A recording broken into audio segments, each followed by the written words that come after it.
بالکل علی بھائی، آپ نے یہ سٹارٹنگ میں وضاحت کی کہ آپ سیدنا علی اور سیدنا عمار سے اگر محبت کرتے بھی ہیں تو وہ قرآن اور نبی الاسلام کی وجہ سے کرتے ہیں، لیکن بہرکیف آپ نے ایک تحریک برپا کی سیدنا عمار کے نام پر، جو ہے آپ کے حلقہ احباب کے اندر آپ نے اپنے بچوں کے، اپنے دوستوں کے بچوں کے نام رکھوائے.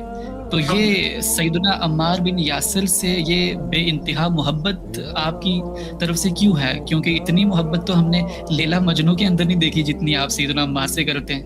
ہاں جی، اس کی پیچھے ریزن یہ ہے کہ سیدنا عمار بن یاسر نے وہ تکلیف دیکھی ہے جو کسی اور صحابی نے نہیں دیکھی. ایک دن میں ان کے ماں باپ ان کی آنکھوں کے سامنے شہید ہوئے ہیں، اتنی بے دردی سے کہ ان کی والدہ کی جو ٹانگیں ہیں وہ دو مختلف اونٹوں سے باندھی گئی اور جسم کے دو ٹکڑے کیے گئے.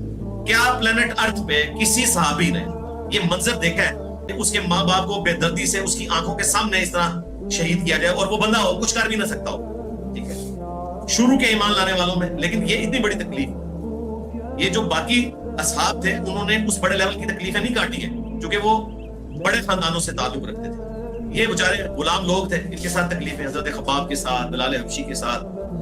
پھر ان کی پوری زندگی قربانیوں سے عبارت ہے. ماں باپ کی تکلیف سے لے کر نبی الاسلام کے مبارک دور میں بھی دیکھیں مسجد نبی کی توسیع ہو رہی ہے، اس کے لیے بنیادیں کھودی جا رہی ہیں، اور باقی صاحب جو ہے وہ ایک ایک پتھر اٹھا رہے ہیں، یہ دو اٹھا کے لا رہے ہیں، اور عمر اس وقت 60 سال ہے.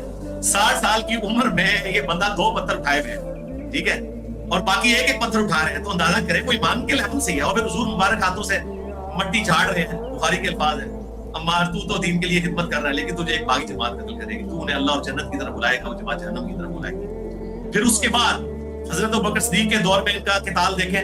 جنگ یمامہ کے موقع پر چند اصحاب جو ڈٹے تھے مسیلمہ کذاب کے خلاف، حضرت خالد ابن ولید کے انڈر، ان میں ایک عمار بن یاسر بھی تھے.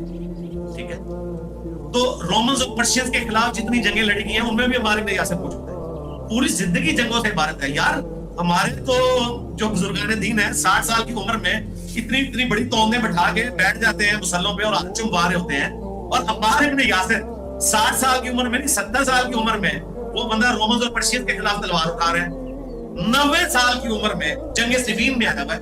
حاکم میں موجود ہے 93 اور ایک روایت میں 94 سال عمر تھی جب وہ شہید ہوئے ہیں، اور تلوار اٹھا کے لڑ رہے تھے. اور صحابہ کہتے ہیں سب سے زیادہ جذبہ اس بندے میں تھا. 94 سال کا بابا جنگ صفین لڑ رہا ہے. ٹھیک ہے، تو کوئی اپنا تم بابا پیش کرو نا. تمہارے بابے تو 30-40 سال کی عمر میں چندے اور کبھی برقے پھاڑنا شروع کر دیتے تھے، کبھی کچھ کرتے تھے، اپنے نام کی نسبتیں لگانا شروع کر دیتے تھے. اور سیدنا عمار بن یاسر، سنن نسائی میں حاکم میں روایت ہے کہ عمار سر کے بالوں سے پاؤں کے ناخنوں تک ایمان سے پر